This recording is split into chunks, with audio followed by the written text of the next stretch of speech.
Assalamualaikum warahmatullahi wabarakatuh.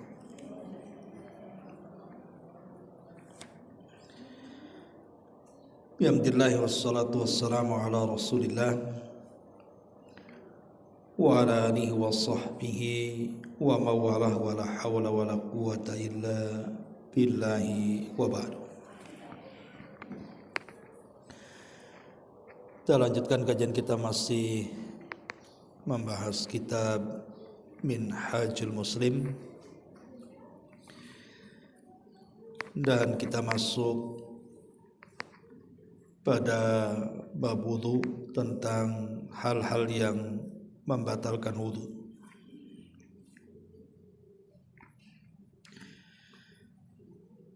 Ma'asyiral muslimat yang dimuliakan Allah Subhanahu wa taala. Di sini pengarang menyebutkan 7 perkara yang merupakan pembatal dari pembatal wudu. Apa saja dari pembatal wudu itu? Yang pertama,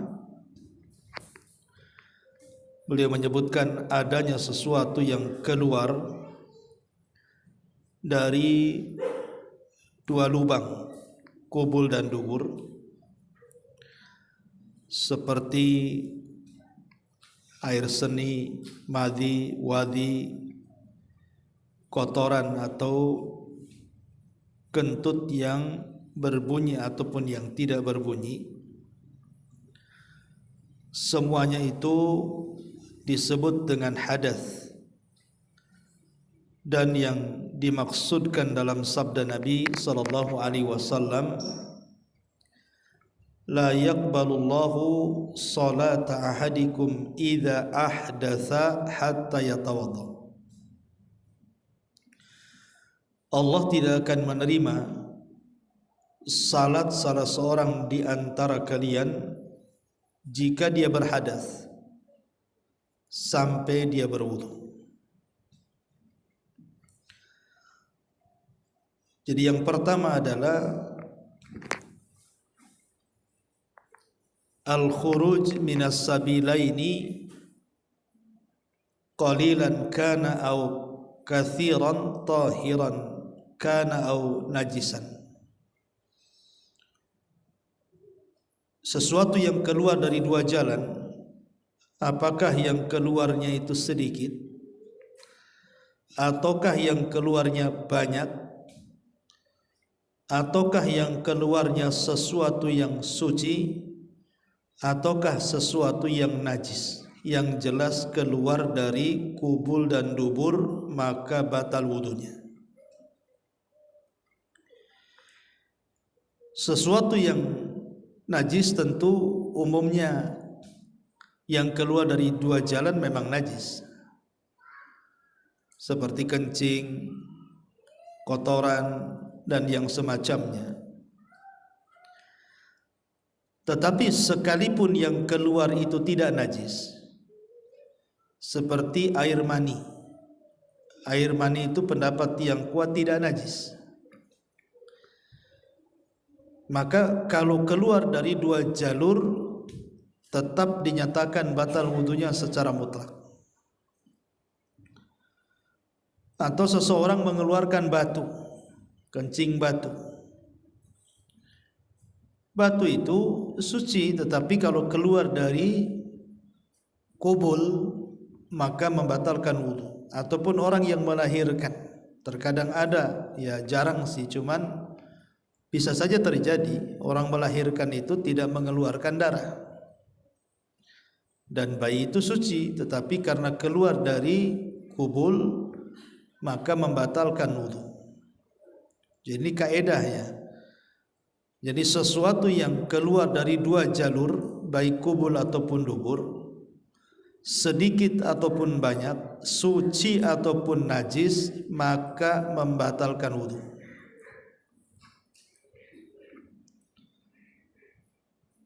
Orang kentut itu kan tidak najis, tetapi karena keluar dari dubur maka membatalkan wudu. Ini yang pertama ya. Apa saja Bu, pokoknya yang keluar dari dua lubang kubul dan dubur maka bisa membatalkan wudu. Kemudian yang kedua di sini juga disebutkan tertidur dengan lelap. Jika pelakunya itu tertidur dalam keadaan berbaring, berdasarkan sabda Nabi sallallahu alaihi wasallam, al-ainu wika'us sanati, faman nama falyatawadda. Mata itu adalah tali pengikat dubur. Barang siapa yang tertidur hendaklah dia berwudu.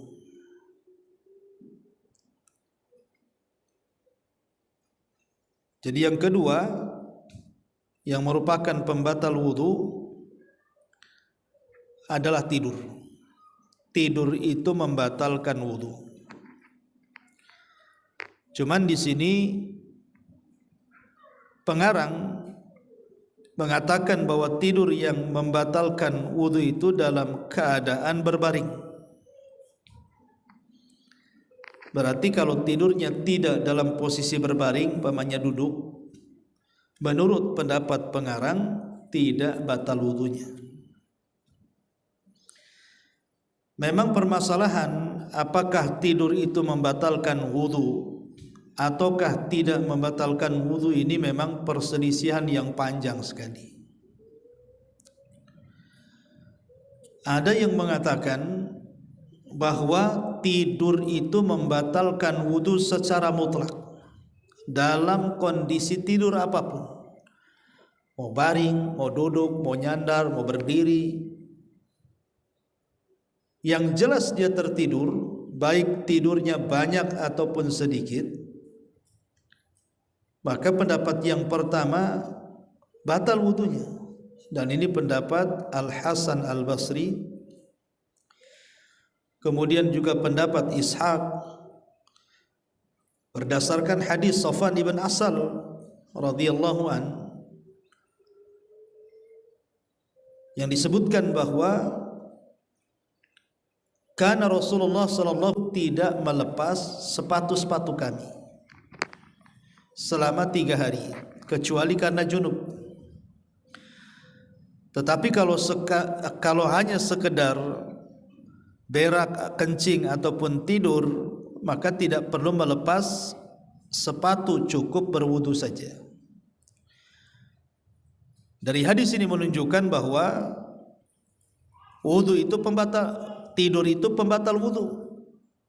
Dan di sini umum, dalam kondisi apapun, sedikit ataupun banyak, maka tidur itu membatalkan wudu.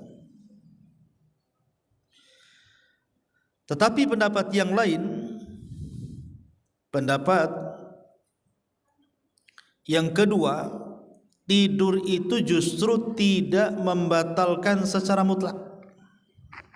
Ini kebalikan justru ya.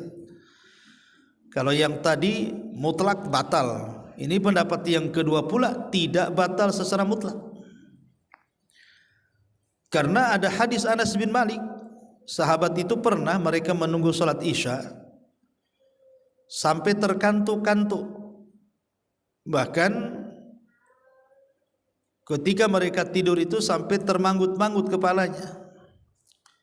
Ketika datang salat Isya mereka tidak berwudu, langsung salat. Ini dikeluarkan Imam Muslim hadisnya. Hadis Anas bin Malik ini. Lah dari hadis Anas bin Malik ini justru pendapat yang kedua bahwa tidur itu tidak membatalkan wudu, dan ini pendapat sahabat Rasul Abi Musa Al-Asy'ari dan seorang tabi'in namanya Sa'id ibn al-Musayyib.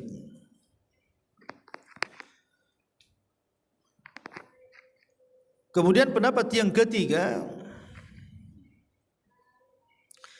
kalau seandainya kondisi tidurnya dia terduduk, jadi pantatnya itu melabuh ke bumi, maka tidak batal wudunya.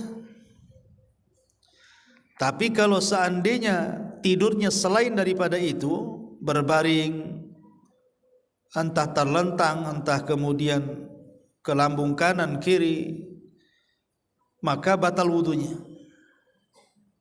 Dan ini pendapat Hanafiyah dan Syafi'iyah. Kemudian pendapat yang keempat, bahwa tidur itu membatalkan wudu kecuali kalau tidurnya sebentar. Jadi yang membatalkan wudu itu kalau tidurnya lama. Kalau hanya tidurnya sebentar, siat-siut saja bahasa kitanya, maka tidak membatalkan wudu.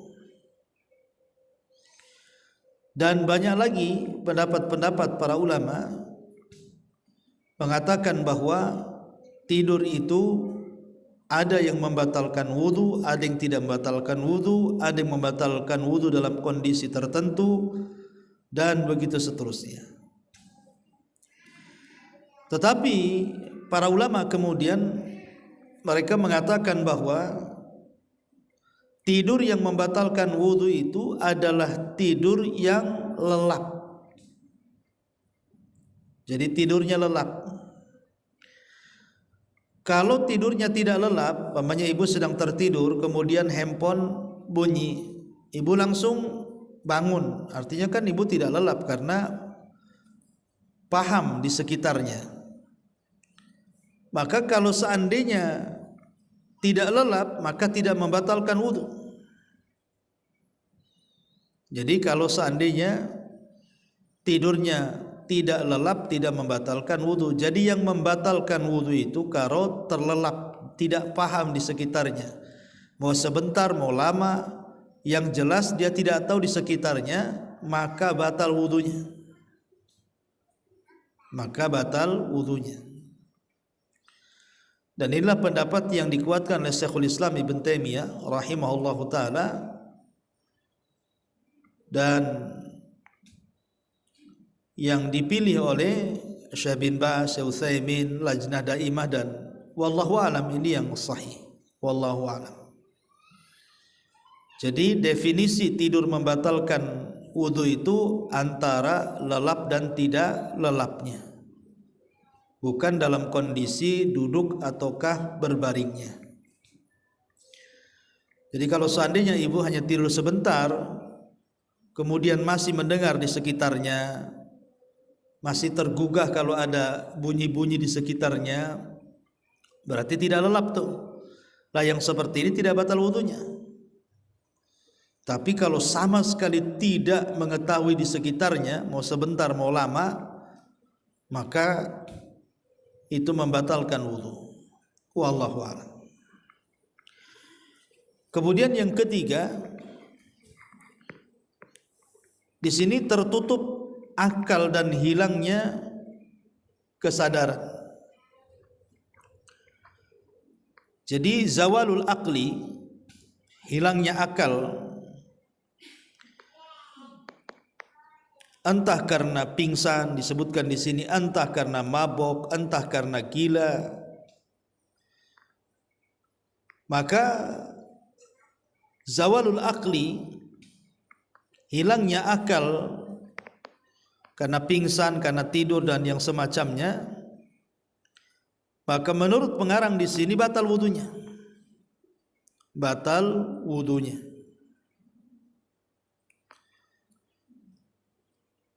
Kemudian beliau mengatakan karena saat akal itu tertutup, niscaya seseorang tidak akan mengetahui apakah wudunya itu batal dengan keluarnya kentut misalnya atau tidak. Jadi itu disebut madinatu al-hadath nama ibu ya. Jadi diduga ketika hilang akal itu dia mengeluarkan sesuatu, entah itu kentut dan begitu seterusnya. Karena ada satu kisah, jadi ada seorang ulama namanya Ishaq ibn Rahawayh. Ishaq ibn Rahawayh. Ishaq ibn Rahawayh ini kan salah satu ulama Syafi'i yang berpendapat bahwa orang yang tidur duduk itu tidak batal wudunya. Itu pada awal pendapatnya. Jadi satu hari dia ke masjid, kemudian di samping dia itu ada orang yang tertidur sambil duduk. Tiba-tiba kemudian dia mengeluarkan suara. Lah orang yang tidur sambil duduk ini tidak tahu kalau dia mengeluarkan suara kentut. Kemudian setelah datang waktu sholat, tiba-tiba kemudian orang ini langsung sholat. Jadi ditegur oleh Ishaq ibn Rahawayh ini, yang di zamannya menjadi Syekhul Islam. Dia mengatakan, tawadda ya fulan, wudu engkau wahai fulan, karena tadi waktu kau tidur duduk itu kau mengeluarkan suara. Tiba-tiba kemudian orang ini marah kepada Imam Ishaq dan mengatakan, engkau yang bersuara bukan aku, katanya. Aku tidur dalam posisi duduk. Jadi orang ini tidak wudu lagi, langsung sholat. Lah sejak itulah maka Ishaq ibn Rahawayh berpendapat bahwa orang yang tidak sadar ini, dia tidak tahu kalau dia kentut atau tidak kentut, makanya dia meninggalkan pendapatnya. Itulah orang yang hilang akal itu kan tidak tahu, Bu. Inilah penyebabnya kenapa orang hilang akal itu bisa membatalkan wudu. Ya karena memang dia nggak sadar gitu ya. Entah karena pingsan, entah karena mabuk, entah karena gila, entah karena tidur, entah karena pingsan dan yang semacamnya. Ini yang ketiga. Kemudian yang keempat,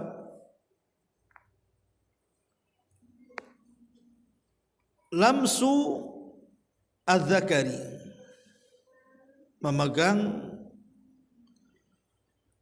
kemaluan, ya, masul qubul awid dubur biliyad biduni hailin, memegang kemaluan dengan bagian dalam telapak tangan serta jari-jari tangan tanpa ada penghalang. Berdasarkan sabda Nabi sallallahu alaihi wasallam, man massa dzakarahu fala yusalli hatta yatawadda. Barang siapa yang memegang kemaluannya, hendaklah dia tidak salat sehingga dia berwudu. Dalam riwayat, man massa farjahu falyatawadda. Barang siapa yang memegang kemaluannya maka dia berwudu. Soal memegang kemaluan, ini pun ulama yang masyhur itu terbagi menjadi 3 pendapat.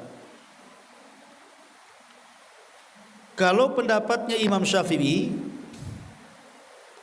maka memegang kemaluan itu maksudnya tanpa penghalang, ya Bu ya, maka batal secara mutlak. Apakah ketika dia memegangnya syahwat ataupun tidak syahwat, ataukah dia memegang kemaluannya sendiri atau kemaluan orang lain. Seperti mamanya ibu memandikan mayat, untuk membersihkan kemaluan si mayat, kan kemaluan orang namanya kan, atau menceboki anak-anak kan gitu, atau memegang kemaluan suaminya. Pokoknya kata mazhab Syafi'i, apakah memegangnya itu kemaluan sendiri atau orang lain, ataukah dia memegangnya itu syahwat ataukah tidak syahwat, maka dalam mazhab Syafi'i memegang kemaluan itu batal secara mutlak. Batal secara mutlak. Pendapat yang kedua, pendapat Imam Ahmad. Kalau pendapat Imam Ahmad itu, lihat Bu, apakah memegangnya dengan syahwat ataukah memegangnya tanpa syahwat. Kalau memegangnya dengan syahwat, maka batal wudunya. Kalau memegangnya dengan syahwat, maka batal wudunya. Tetapi kalau seandainya memegangnya tanpa syahwat, maka dalam mazhab Ahmad itu tidak batal wudunya, Bu. Berarti yang menentukan batal dan tidaknya wudu dalam mazhab Ahmad itu antara syahwat dan tidak syahwat. Kalau syahwat batal wudunya, kalau tidak syahwat tidak batal wudunya. Ini dalam mazhab Ahmad ya. Tapi dalam mazhab Abu Hanifah justru tidak batal secara mutlak. Dalam mazhab Abu Hanifah dan termasuk juga mazhab Malik mengatakan tidak batal wudunya kecuali kalau mengeluarkan sesuatu setelahnya. Tapi kalau tidak mengeluarkan sesuatu setelahnya, maka tidak batal wudunya. Itu dalam mazhab Abu Hanifah. Ya. Ma'asyiral muslimat yang dimuliakan Allah Subhanahu wa taala, wallahu alam, dari tiga pendapat ini saya cenderung kepada pendapat yang kedua, yaitu pendapat Imam Ahmad. Kenapa? Karena ada penggabungan dua riwayat. Pertama, riwayat yang mengatakan man massa dzakarahu falyatawadda, barang siapa yang memegang kemaluannya maka dia berwudu. Itu riwayat yang pertama. Tapi ada riwayat yang lain, ketika seorang sahabat bertanya kepada Nabi sallallahu alaihi wasallam saat salat dia memegang kemaluannya, apakah kemudian membatalkan salat? Maka Nabi sallallahu alaihi wasallam mengatakan, la innama huwa bid'atun minka, tidak, karena kemaluan itu bagian daripada kulitmu. Artinya memegang kemaluan itu sama dengan memegang hidung, memegang telinga, karena bagian dari kulit kita. Dari dua riwayat ini disimpulkan bahwa riwayat yang mengatakan batal wudunya dengan syahwat itu ditarik kepada hadis barang siapa yang memegang kemaluannya maka dia berwudu, artinya kalau dengan syahwat. Tapi kalau tidak dengan syahwat maka hadis yang mengatakan tidak itu bagian daripada kulitmu. Berarti dari sini ada tiga pendapat tentang masalah memegang kemaluan itu. Wallahu a'lam. Ini yang nomor 4. Ya. Kemudian di sini yang nomor 5, di antara nawaqidul wudu atau pembatal wudu adalah murtad. Ar-riddatu anil Islam. Murtad dari Islam. Beliau mencontohkan di sini, misalnya mengatakan sesuatu perkataan yang menyebabkan kufur, seperti umpamanya ibu habis wudu, tiba-tiba ibu mengatakan, semua agama itu bebas, mau milih Islam, mau milih Hindu, mau milih Buddha, mau milih Yahudi, Nasrani, terserah, karena orang beragama itu merdeka. Ini kufur, Bu, bisa keluar dari Islam.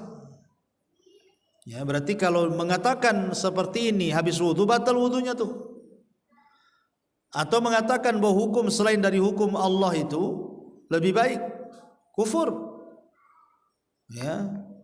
Atau mengatakan semua agama sama, ini bisa kufur, Bu.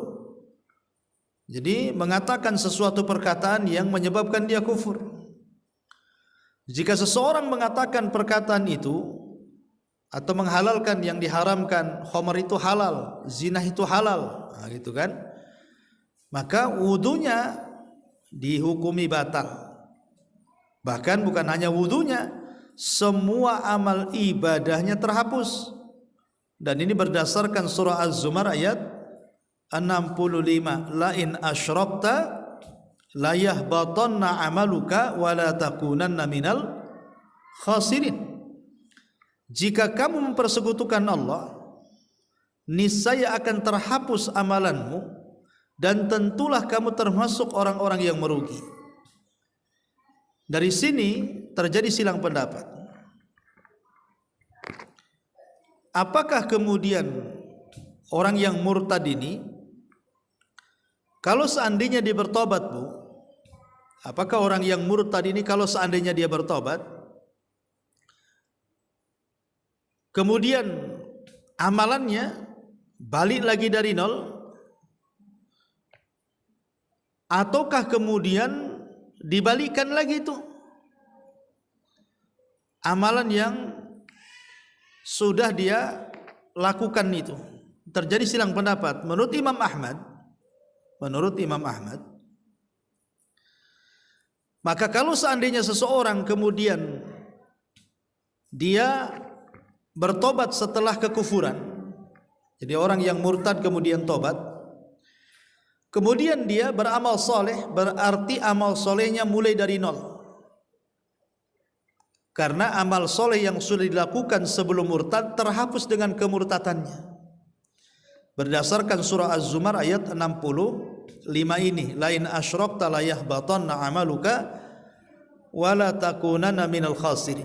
Jika kamu mempersekutukan Allah, niscaya akan terhapus amalanmu dan tentulah kamu termasuk orang-orang yang merugi. Tapi pendapat Imam Syafi'i tidak. Pendapat Imam Syafi'i digantung. Kalau dia bertobat, orang yang murtad ini, maka dia akan dikembalikan amalan sebelum murtadnya. Tapi kalau dia mati dalam kondisi murtad, itulah baru amalannya akan terhapus dan hilang. Dan ini berdasarkan surah Al-Baqarah ayat 217. Wa man yartad minkum ang dinihi fayamut wa huwa kafirun faulaika habitat a'maluhum fid dunya wal akhirah wa ulaika ashabun nar hum fiha khalidun. Kata Al-Quran mengatakan seandainya mereka murtad dari agamanya lalu dia mati dalam keadaan kafir, maka mereka itulah yang sia-sia amalannya di dunia dan di akhirat, dan mereka itulah penghuni neraka, mereka kekal di dalamnya. Dalam ayat surah Al-Baqarah 217 ini ada kalimat fayamut wa huwa kafir. Jadi barang siapa yang murtad di antara kamu dari agamanya lalu dia mati dalam kondisi kafir, maka mereka itulah yang sia-sia amalannya. Artinya mafhum kebalikannya, kalau mereka tidak kafir, mereka balik ke dalam Islam, maka mereka tidak akan sia-sia amalannya. Dari sini dalam mazhab Syafi'i mengatakan orang yang murtad kemudian balik ke Islam, maka pahalanya akan dikembalikan. Tapi dalam mazhab Ahmad justru pahalanya lenyap dan kembali ke awal. Tapi yang jelas bahwa dengan adanya perselisihan ini, maka takutlah orang-orang yang murtad kalau seandainya amal usahanya kemudian dihapuskan oleh Allah Subhanahu wa taala, naudzubillah. Ini yang kelima yang membatalkan wudu adalah murtad. Kemudian yang keenam,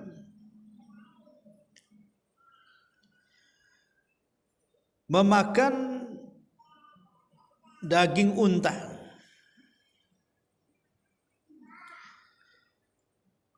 Berdasarkan pertanyaan seseorang kepada Nabi sallallahu alaihi wasallam, ana tawaddau min luhumil ghanami? Qala in syi'ta. Qala ana tawaddau min luhumil ibili? Qala na'am. Apakah kami harus berwudu wahai Rasul karena makan daging domba? Maka Nabi sallallahu alaihi wasallam mengatakan, kalau engkau mau berwudu ya silahkan. Kemudian sahabat bertanya lagi, apakah kami harus berwudu dari memakan daging unta? Maka Nabi sallallahu alaihi wasallam mengatakan, ya, berwudu. Ya. Kemudian kata pengarang di sini, akan tetapi mayoritas sahabat tidak berpendapat harusnya berwudu sehabis memakan daging unta. Karena hadis yang memerintahkan sudah dimansuh dibatalkan ketentuan hukumnya. Juga mayoritas sahabat tidak berwudu setelah memakan daging unta, termasuk Khulafaur Rasyidin yang keempat. Jadi ada yang berpendapat, kata pengarang di sini, maksudnya hadis ini sudah dimansuh, sehingga para sahabat mereka tidak berwudu ketika mereka memakan daging unta, termasuk Khulafaur Rasyidin, katanya di sini pengarang rahimahullahu taala mengatakan seperti itu. Tetapi wallahu alam, pendapat yang kuat bahwa memakan daging unta itu termasuk pembatal wudu. Karena Nabi SAW jelas ditanya di sini, apakah kami memakan daging unta harus berwudu? Maka Rasul mengatakan, tawadhdha'u minha, berwudulah kalian dari memakan daging itu. Ada yang kemudian mencari-cari alasan kenapa kemudian memakan daging unta diharuskan berwudu,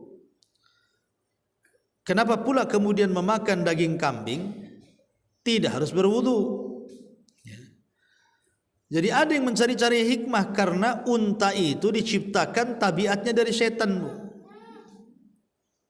Jadi unta itu diciptakan tabiatnya dari syaitan. Sementara kambing itu tidak. Jadi unta itu memiliki tabiat setan. Dikhawatirkan orang yang memakan daging unta ini, dia mewarisi kekuatan setan. Makanya disyariatkan berwudu untuk menghilangkan kekuatan setan itu, Bu. Itu yang mencari-cari alasannya. Kenapa? Karena ada hadis Bara bin Azib radhiyallahu an, Rasul melarang tidak boleh salat di tempat unta. Kata Rasul, la tusallu fi mabarikil ibili fa innaha minasyayatin. Jangan kalian salat di tempat istirahatnya unta, karena sesungguhnya unta itu dari setan. Maksudnya tabiatnya diciptakan dari setan. Itu yang kenapa kemudian Nabi Shallallahu Alaihi Wasallam memerintahkan kita berwudu setelah memakan daging unta, karena unta itu tabiatnya dari setan. Yang kedua, karena daging unta itu dia memiliki pengaruh yang cukup dahsyat kepada tingginya tekanan darah. Sehingga kalau orang habis makan daging unta itu mudah marah, Bu, karena tekanan darahnya naik. Makanya kemudian wudu ini mendinginkannya supaya menurunkan tekanannya. Tapi yang jelas bahwa kata Syekh Utsaimin rahimahullahu taala, apakah hikmahnya ini diketahui atau tidak? Maka yang jelas Nabi Shallallahu Alaihi Wasallam memerintahkan kita untuk berwudu selepas makan daging unta, ya sudah berwudu. Ini kan yang mencari-cari hikmahnya, ya. Kenapa kok kalau daging kambing tak wudu, daging unta kok wudu? Itu saja sih. Sekalipun tidak diketahui apa hikmah ataupun faedahnya, maka kewajiban kita, kata Syekh Utsaimin, adalah fa'alaina at-taslim wal inqiyad. Kita wajib taslim, menerima apa adanya dan tunduk dengan syariat yang diperintahkan Nabi sallallahu alaihi wasallam. Ini yang keenam. Kemudian yang kelima, di sini menyentuh wanita disertai syahwat. Karena menginginkan syahwat itu sama seperti adanya syahwat yang bisa membatalkan wudu dengan dalil bahwa seseorang yang menyentuh kemaluan diperintahkan berwudu karena menyentuh kemaluan dapat membangkitkan syahwat. Dalam kitab Al-Muwatta terdapat sebuah riwayat yang menjelaskan bahwa Ibnu Umar radhiyallahu an berkata, "Qublatur rajuli imra'atahu wa jassuha biyadihi minal mulamasati faman qabbala imra'atahu aw jassaha fa alaihi alwudu. Kata Ibnu Umar, seorang suami yang mencium dan meraba-raba istrinya adalah bagian dari mencumbu. Maka barang siapa yang mencium dan meraba-raba istrinya, hendaklah dia berwudu. Jadi bersentuhan laki-laki dengan perempuan ini memang menjadi khilaf ulama, ya kan? Apakah kemudian memegang apa namanya ataupun menyentuh kulit istri ataupun mungkin mahramnya itu membatalkan wudu atau tidak? Memang ini menjadi polemik para ulama, Bu, ya. Jadi ada yang mengatakan bahwa bersentuhan kulit antara laki-laki dan perempuan, ibu dengan suami atau suami dengan ibu, pendapat yang pertama tidak batal secara mutlak. Tidak batal secara mutlak. Walaupun ada syahwat. Walaupun ada syahwat. Ya, kecuali kalau dia mengeluarkan sesuatu dari kubul dan duburnya, lain kan itu. Tapi kan tidak mengeluarkan sesuatu walaupun dengan syahwat, maka tidak batal wudunya secara mutlak. Ini mazhab Hanafi dan juga satu riwayat daripada mazhab Hambali, dan ini pula yang dipilih oleh Al-Imam As-San'ani, Syekh bin Baz, Syekh Albani, Syekh Ibnu Utsaimin dan yang lainnya, mengatakan bahwa memegang atau bersentuhan kulit laki-laki dan perempuan itu tidak batal secara mutlak.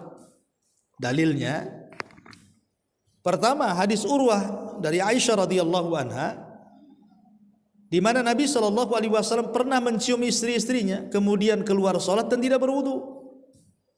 Ya, menunjukkan bahwa kalau memang mencium itu kan bersentuhan, namanya mencium kan, Bu, itu membatalkan wudu. Tentu Rasul akan berwudu, tapi Rasul langsung sholat dan tidak berwudu. Ini satu riwayat. Kemudian riwayat yang kedua, riwayat Aisyah juga, di mana dia mengatakan, aku pernah tidur di samping Nabi SAW, sementara kedua kaki Rasul itu menjulur ke kiblat. Kemudian Aisyah tersentuh kakinya, Rasul sedang sholat, tangan Aisyah itu tersentuh dengan kaki Rasul ketika sholat itu, dan Rasul tidak membatalkan sholatnya. Kalau memang menyentuh kulit laki-laki dan perempuan itu batal sholatnya, tentu Rasul akan batalkan sholatnya kan, Bu, menunjukkan tidak batal wudunya. Ya. Kemudian juga hadis yang ketiga, Aisyah juga pernah kehilangan Rasul, kemudian diraba-raba gitu kan, rupanya dia terkena sentuhan kedua kaki Nabi SAW, dan Nabi SAW langsung sholat subuh dan tidak berwudu. Artinya Nabi tidak membatalkan wudunya. Ya, ini juga dalil bahwa memegang atau bersentuhan laki-laki dan perempuan itu tidak batal wudunya. Tetapi dalam mazhab yang lain, bahwa memegang ataupun bersentuhan laki-laki dan perempuan itu batal wudunya, seperti yang disebutkan oleh pengarang di sini. Ini pendapat pengarang yang kita baca, ini batal wudunya, karena memang dalam mazhab Syafi'i memang batal wudunya, wallahu a'lam. Tapi pendapat yang kuat saya pribadi tidak batal wudunya. Taib, inilah 7 pembatal-pembatal wudu yang disebutkan pengarang. Kemudian di sini ada faktor penyebab dianjurkannya berwudu. Apa saja? Tempat-tempat ataupun perbuatan-perbuatan yang disunahkan berwudu di sini. Pertama di sini, orang yang berpenyakit hadas, yakni seseorang yang pada kebanyakan waktunya tidak berhenti di sini buang kotoran dan mengeluarkan kentut bagi seseorang yang menderita hal tersebut. apa istilah ibu salasil itu penyakit yang kencing terus, kentut terus gitu ya. Maka kalau punya penyakit seperti ini terus-terusan kencing atau mengeluarkan darah, maka dia harus berwudu setiap kali hendak sholat. Kemudian yang kedua, wanita yang mengalami istihadhah. Jadi wanita yang mengalami istihadhah, dia mandi sekali kemudian wudu setiap hendak sholat. Dan ibu harus paham mana haid mana istihadhah supaya jangan meninggalkan sholat di waktu diwajibkan sholat. Karena ada orang tidak paham istihadhah dengan haid, disangkanya haid padahal istihadhah, akhirnya dia meninggalkan sholat, berarti berdosa itu karena dia meninggalkan kewajiban namanya ya. Jadi waktu wanita istihadhah maka disunahkan seseorang itu untuk wudu. Kemudian orang yang memandikan jenazah di sini, orang yang memandikan jenazah. Jadi kalau ibu memandikan jenazah, kemudian selesai memandikan jenazah, maka ibu pulang wudu. Nah, itu sunnah hukumnya. Nah, di sini pengarang menyebutkan 3 perkara. Sebenarnya banyak gitu ya, tempat-tempat yang kita harus atau disunahkan berwudu. Seperti umpamanya ketika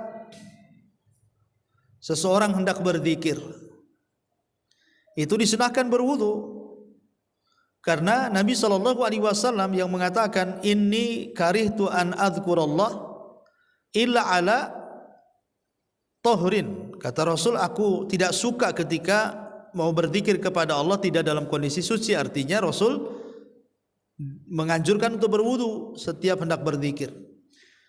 Kemudian juga hendak tidur, yang kedua hendak tidur, Rasul selalu menganjurkan agar kita berwudu sebelum tidur, karena di antara faedahnya kalau seseorang berwudu sebelum tidur maka nanti dikirim malaikat yang akan mendoakan ibu saat tidur. Saat ibu guling ke arah kanan, malaikat sebelah kanan akan mengatakan, ya Allah ampuni orang ini, ya Allah rahmati orang ini. Kemudian ketika dia berbalik ke arah kiri, malaikat sebelah kiri mengatakan, ya Allah ampuni orang ini, ya Allah rahmati orang ini, sampai dia bangun ya.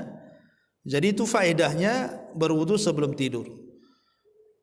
Kemudian juga orang yang junub, ibu sedang junub tetapi belum mandi, ibu mau makan, mau tidur, mau melakukan hubungan lagi, mau minum, itu disunahkan berwudu kalau ibu belum mandi ya. Kemudian juga yang keempat, wudu sebelum mandi. Sebelum mandi besar itu sunnah wudunya. Nanti akan sampai pembahasannya. Atau ibu memperbaharui wudu, sudah wudu lagi nggak apa-apa. Nah, itu sangat baik sekali gitu ya. Jadi ataupun seseorang berwudu hendak melakukan hubungan lagi. Jadi ini diantara tempat-tempat yang juga dianjurkan untuk seseorang itu berwudu. Wallahu alam. Ini sampai di sini materi tentang pembatal wudu dan tempat-tempat yang disyariatkan untuk berwudu. Insyaallah kita nanti sampai kepada pasal keempat, masalah mandi. Taib, sampai di sini. Kalau ada yang bertanya silakan.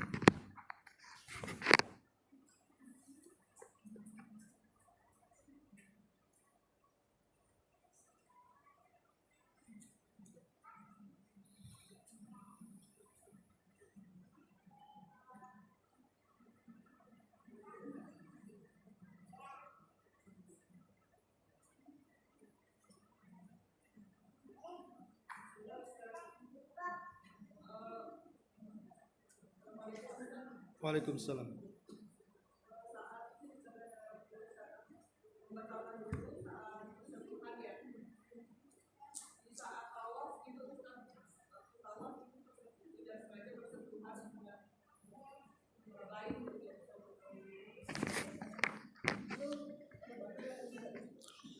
Ya, alhamdulillah.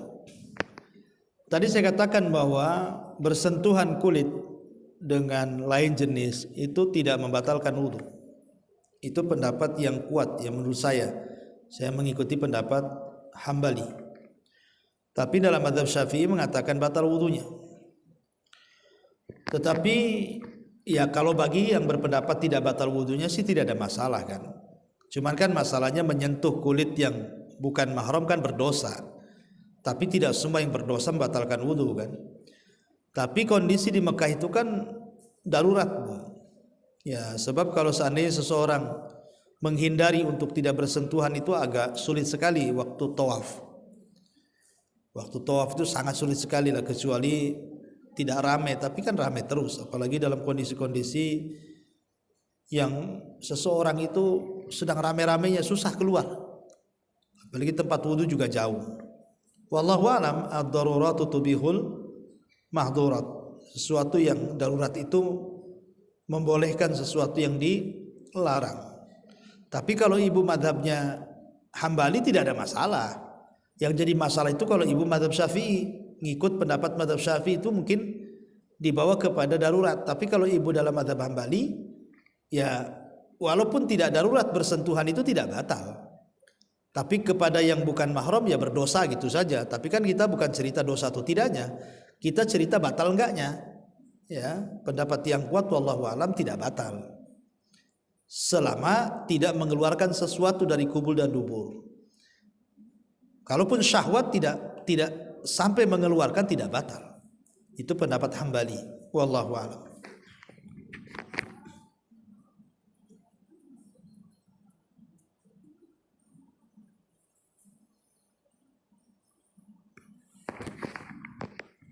Ya, kalau tidak ada.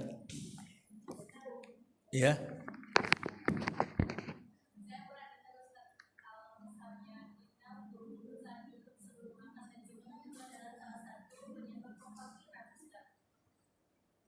Gimana? Makan dan minum dalam kondisi junub itu katanya menjadi kefakiran.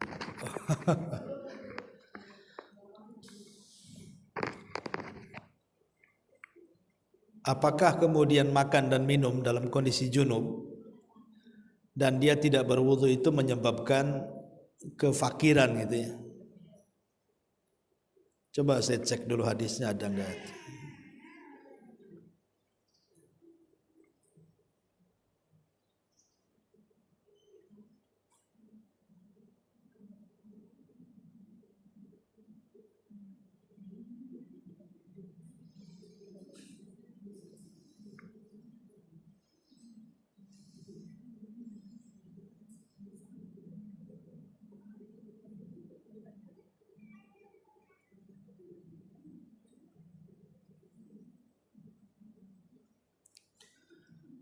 Ya, di sini ada hadis